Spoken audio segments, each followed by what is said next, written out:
Welcome back 10th class. बेटा कल हमने very short answer type question जो थे वो स्टार्ट करे थे, तो आज हम वही क्वेश्चन जो वो आगे कंटिन्यू करते हैं और इसमें आज हम ऑब्जेक्टिव टाइप क्वेश्चंस करेंगे। जैसे आपको ऐसे ऑप्शन में क्वेश्चन आएगा कि जैसे ये क्वेश्चन है, if two positive integers a and b are written as a की वैल्यू ये है हमारे पास एंड b की वैल्यू ये है, where x y are the prime numbers, then HCF जो है a और b का फाइंड आउट करना है। अब HCF जो है जितनी भी आपने एक्सरसाइज 1 करा है उसमें भी HCF और LCM जो वो फाइंड आउट करना है, बट वो आपको जो है वो उसमें आपको डिजिट्स जो है वो ऑलरेडी गिवन है, तो करना उसी मेथड से है। यहाँ पे आपको डिजिट्स नहीं है, यहाँ पे आपको वेरिएबल टाइप में भी आपको HCF जो है वो फाइंड आउट करने के लिए आ सकता है। तो आपने पैनिक बिल्कुल भी नहीं होना है और इसको उसी मेथड से करना है। अब इसमें ऑप्शन है हमारे पास A है XY एंड B है XY स्क्वायर एंड C है X cube Y cube and X square and Y square. तो इसका जब हम सोल्यूशन करेंगे, क्योंकि जो ऑब्जेक्टिव टाइप क्वेश्चंस होंगे, ऑप्शन भी अगर हमने निकालनी है तो वो हमें पहले सॉल्व करके ही निकालनी पड़ेगी।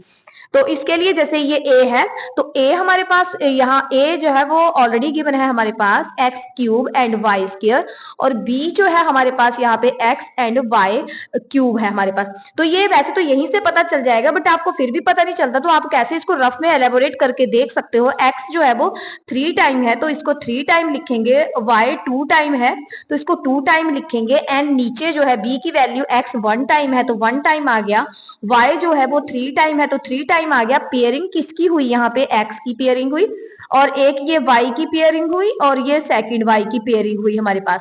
तो इट मींस जो इसका HCF जो है वो क्या आया, इसमें से एक हमने पेयर में से सिंगल लिया हमने एंड एक y में से लिया और दूसरा y लिया हमने, तो ये आ गया XY स्क्वायर। तो XY स्क्वायर हमारे पास यहाँ पे B ऑप्शन हुई, तो B जो है वो हमारे पास यहाँ पे बिल्कुल राइट है। और HCF जो होता है उसमें कंफ्यूज नहीं होना, HCF में हमने वही वेरिएबल्स का हो तो वही वेरिएबल्स और वही डिजिट्स लेने होते हैं जिनका पेयर बनता है, और एलसीएम में हमने क्या करना होता है कि जिनका पेयर बनता है वो तो हमने लेना ही है, बट जो बच जाते हैं हमारे पास वो भी हमें लेने होते हैं। तो इसमें वो कंटिन्यू करना होता है आगे। तो इस तरह से ये इसका HCF फाइंड आउट हो गया। इसी तरह इसका सेकंड क्वेश्चन है कि इफ x जो है, इसमें x की वैल्यू आपके पास 3 है और इक्वेशन आपके पास यहाँ ऑलरेडी गिवन है, तो इसमें से आपने वैल्यू जो वो k की फाइंड आउट करनी है। तो वैल्यू जो वो k की कैसे हम फाइंड आउट करेंगे, तो हमारे पास x जो है वो कितना है यहाँ पे 3 एंड इक्वेशन है हमारे पास x square minus 2kx minus 6 is equal to 0। कुछ नहीं करना है, बिल्कुल सिंपल क्वेश्चन है। x की जगह आपने क्या वैल्यू पुट कर देनी है, 3। तो x है तो x की जगह हमने वैल्यू डाली यहाँ पे 3 और ऊपर स्क्वायर माइनस 2 का 2, k का k एंड x की जगह हमने फिर से यहाँ पे x की जगह वैल्यू डाली 3 माइनस 6 इज इक्वल टू 0। अब 3 को 2 टाइम 3 इंटू 3 करना है, 3 3 इज 9 माइनस 2 को k से करा 2k एंड ये आ गया 6k minus 6 is equal to 0 is equal to minus का 6k और 9 में से 6 माइनस करे तो प्लस का 3, बिकॉज बिगेस्ट के साथ यहाँ प्लस है, इज इक्वल टू 0।